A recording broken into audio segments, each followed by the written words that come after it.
Hi everyone, good afternoon. I hope everyone's doing great today. My name is Siddharth and I am a senior student, a final year student at Jurong International School. So it was, I think, a couple of months ago that I first approached Amec Foster Wheeler because I had some ideas, guys. I had some ideas to completely change our method of safety cascading, safety presenting. So I approached Adele and I approached Donald with a couple of my ideas. And I think 2 weeks ago, I got a call from Adele. Yeah, everyone knows Adele, right? Yeah, he called me, he said, Siddharth, yes, you can do a presentation for us. Alcohol and drugs, please. I said, alcohol and drugs? I thought we agreed on science and technology. We didn't know nothing about alcohol and drugs. And he said, no, we're going to do alcohol and drugs. You're a high school student. You know about alcohol and drugs. I said, well, I drink, but not alcohol. But here I am. And honestly, for a high school student like me to be talking in front of 300 or 100, I'm not sure, my maths is really bad, but a lot of highly skilled engineers today who are undertaking, word on the street, really important projects for Brunei, it's an honor for me. So huge round of applause for you guys for actually taking the time out. But what impressed me more was the diversity, because I'm an international student, so wherever I go, I'm going to look for international diversity. I want to see a lot of cultures. So today we have a lot of Malay people, we have some Chinese people, we have Nigerians, UK Nigerians, and we have, sorry. We have Indian uncles, hello, I'm so happy to see them, it makes me so warm. And we have Scottish people, we have Europeans, a lot of people. Actually, what impressed me more than this was, the fact that I've been listening to you guys, and I heard a lot of English conversations and a lot of Scottish conversations. So that's completely different, trust me. Because I noticed that English is completely different to Scottish. I realized that because when I talked to Donald, oh my God, was it different. Let me tell you, they talk different. English, you see, we use the same words that we used yesterday. But, Scottish people, they like to make up words as they go along. The Scottish, when you call them for a meeting, they'll be like, all right, Rakesh, Patel, Kumar, Manoj, I need you to go down there in Pipeline 9 and check it out. We've got a wee bit of a problem down there. A wee bit of a problem? I said, what, sir? What problem, sir? Wee bit of a problem down there in Pipeline 9? I said, Pipeline 9? Aye, Pipeline 9. You know what I means? For my Asian brothers and sisters, you know what I means? Okay la. That's what I means. I, Pipeline 9. Sir, you're Pipeline 9. I'm not Pipeline 9. We're not introducing ourselves. Patel. Alright? This is the point where they start making up words. There seems to be a little bit of a hootering and tootering going down there in Pipeline 9. So, sir, okay, sir. You give me 2 days, I will hooter your tutor and get back to you, sir. Give me 2 days, sir. Alright, moving on to our point. 4 main points we're going to be focusing on today, guys. 4 main points. We're going to be looking at, number 1, the BIs. That's what I want to talk about, the BIs, the biological implications. Because every day we're being told what this means for our job if we're caught with alcohol and drugs in the work zone. What this means for our family, what this means for the company as a whole. But we're never told why, how, what's actually going on in our bodies. So, second part is consequences. What does this mean for our family? The consequence, the ethics behind using alcohol and drugs. The third point, administering mechanical equipment at the work site. We're going to be looking at a couple of examples and how, if we're under the influence of alcohol, we can completely mess it all up.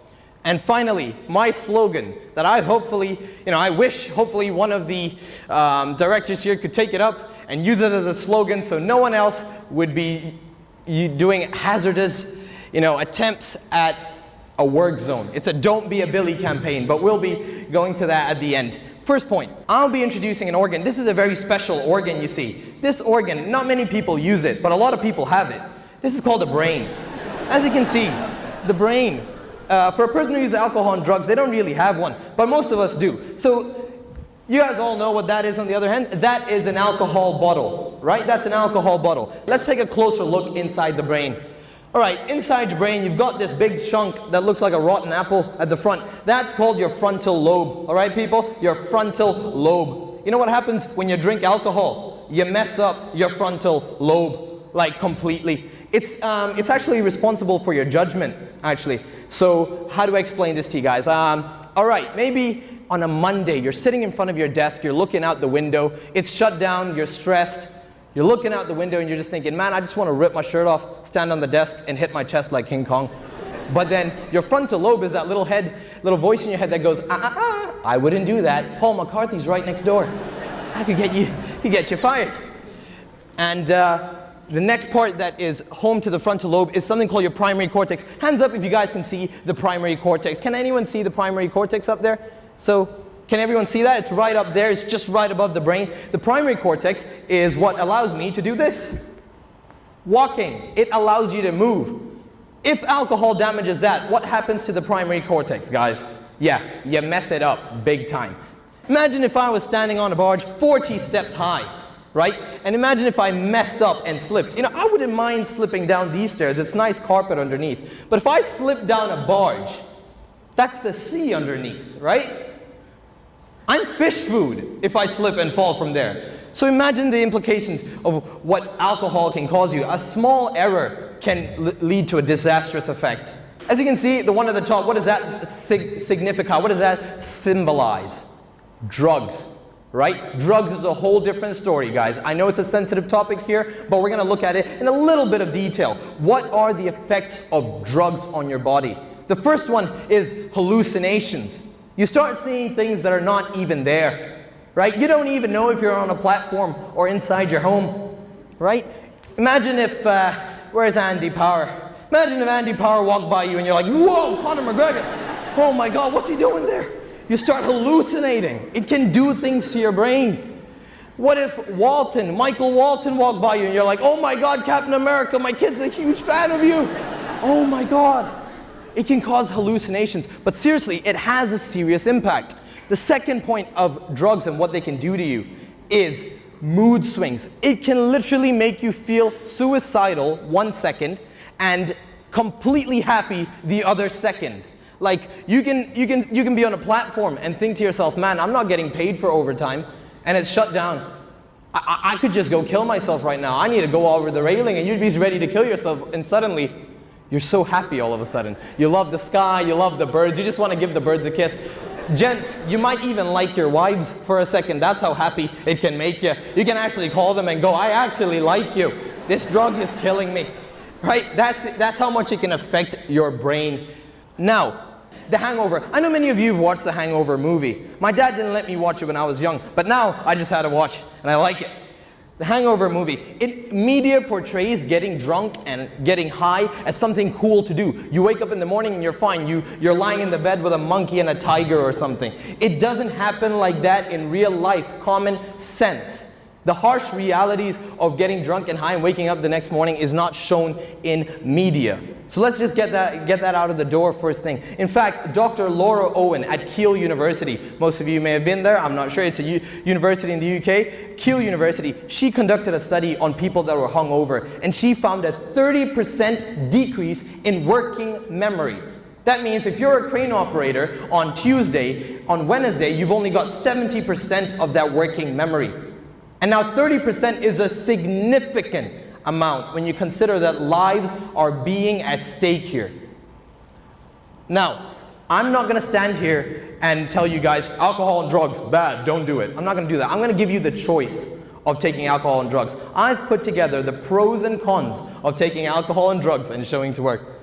That's the only advantage. You show up to work. Excellent, good job. Somebody give you a sticker. Like really, at least your body does, your mind is not there. You show up to work, that's the only advantage. The disadvantage, it's not that serious. You put your life in danger, you endanger the life of other people. You actually cost the company more, funny enough, because they got to drag you back to onshore.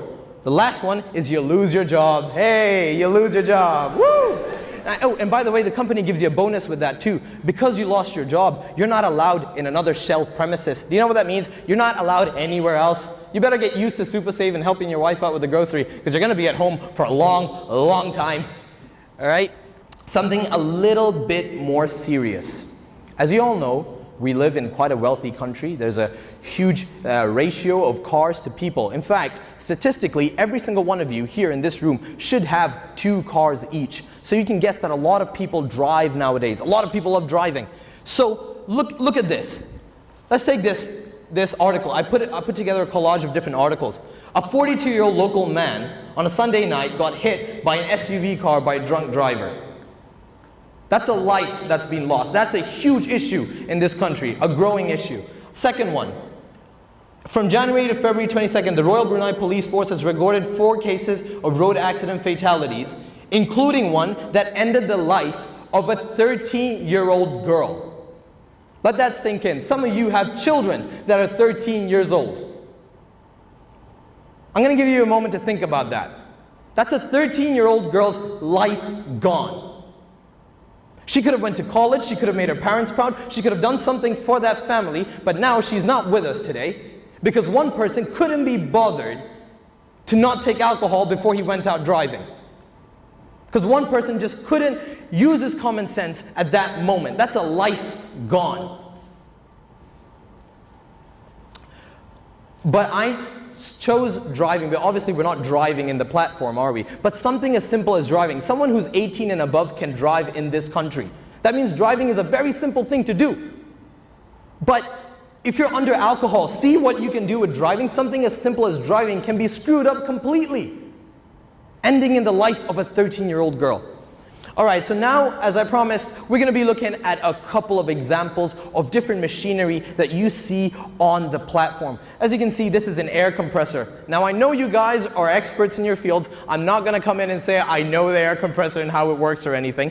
But what I do know is that if someone's under the influence of alcohol or any intoxicant, such as, drugs, if you open a valve there and suddenly you get 8 bars to your face, I know that's not good for your body. That could potentially blow your head off. The next one over here, lifting. Anybody familiar with lifting here? Raise your hands up. Anybody involved in any project where anything's being lifted? No lifters in that? Oh, you lift weights. I can tell. He does the lifting though. No, lifting, cranes and different machinery that take up heavy loads. We're talking about things that can carry up to 100 cars worth of weight. Imagine if you're at 70% of your working memory holding something that can potentially kill 20 men, like on the spot. This is common sense. It doesn't take a rocket scientist to stand up here and tell you guys the dangers of alcohol and drugs. It's clear. A couple more examples. Gas cutting, welding, what do they all have in common? Someone who is sober has to be careful operating this machinery. Someone who's sober, let alone someone who's under the influence of alcohol or drugs. There have been plenty of cases of people losing their fingers, losing their eye, right? Things that you can't get back. This is in a video game. And this is when they're sober as well. So under the influence of intoxicants, these rates are just going to skyrocket and you're going to cost the company more. That uses flammable liquid. A student like me would know that a flammable liquid can we're going to end up like Deepwater Horizon. You don't want that. I mean, look at that. You're handling flammable equipment, things that could start an ignition. Now, if you look to the right, you can tell that, no, this is not a risk, don't worry. I know none of you are going to jump in, don't worry. But if you look to the right, or your left, if you look to your left, there is a river. And now, I'm going to introduce a friend of mine called Billy. Now, Billy likes to go swimming here on Saturdays.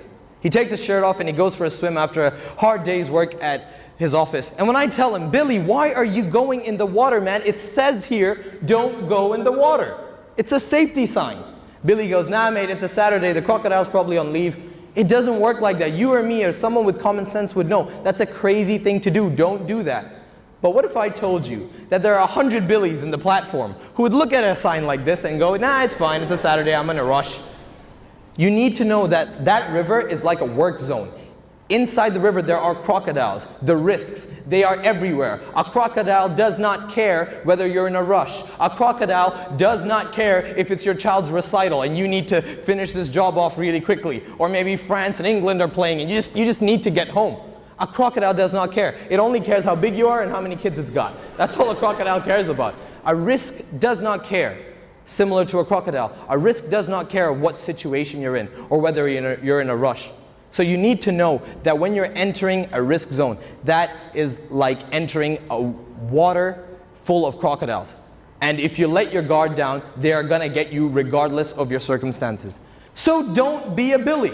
Don't be that person who puts the life of others in danger because of his misconduct. Don't be that person who couldn't be bothered to listen to a safety precaution. Ladies and gentlemen, don't be a Billy. Thank you so much for your time.